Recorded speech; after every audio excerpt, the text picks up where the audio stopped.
Hello friends, welcome to Konaseema food culture. Thumbnail చూసారు కదా! అర్థమయ్యింది అనుకుంటా. ఇక వీడియోలోకి పోతాం. కొత్తగా యూట్యూబ్‌లోకి వచ్చేవాళ్ళు వీడియోస్ అప్‌లోడ్ చేస్తారు గానీ, వ్యూస్ ఉండవు, రీచ్ రాదు. ఎందుకు మన వీడియోస్ వెళ్ళడం లేదు? 10, 20 వ్యూస్ వచ్చి ఎందుకు ఆగిపోతున్నాయి? కారణం ఏంటి? అసలు రండి చెప్తాను. వీడియోస్ క్రియేట్ చేస్తాం, కంటెంట్ ఉంటుంది గానీ వ్యూస్ ఉండవు. వ్యూస్ రావు. దానికి కారణం వీడియోస్ క్రియేట్ చేస్తాం, ఇష్టం వచ్చినట్టు పోస్ట్ పాడేస్తాం. ఇంకా వ్యూస్ ఎలా వస్తాయి? వ్యూస్ అసల వీడియో పెట్టావో, ఎందుకు పెట్టావో అన్నది యూట్యూబ్‌కి తెలియాలి కదా! మీరు ఏ వీడియో పెట్టారు? ఎందుకు పెట్టారు? ఎలా పెట్టారు? అన్నది యూట్యూబ్‌కి తెలియాలి. వీడియోస్ అప్‌లోడ్ చేసిన తర్వాత ఎస్‌ఈఓ తప్పకుండా చేయాలి.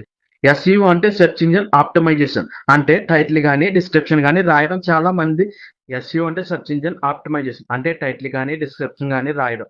చాలా మంది టైటిల్ వేసి వదిలేస్తారు. డిస్క్రిప్షన్ రాయరు. Main important tags. Videos reach ఉంటుంది. ట్యాగ్స్ చాలా ఇంపార్టెంట్. కానీ ట్యాగ్స్ ఎవరు పట్టించుకోరు. అంటే మీరు ఏ వీడియో చేస్తున్నారో దానికి సంబంధించి రిలేటెడ్ ట్యాగ్స్ ఉంటాయి. అంటే వెబ్‌సైట్‌లో ర్యాపిడ్ ట్యాగ్స్ అని ఉంటది. అందులో కూడా మీరు సెర్చ్ చేసి మీరు చేసుకోవచ్చు.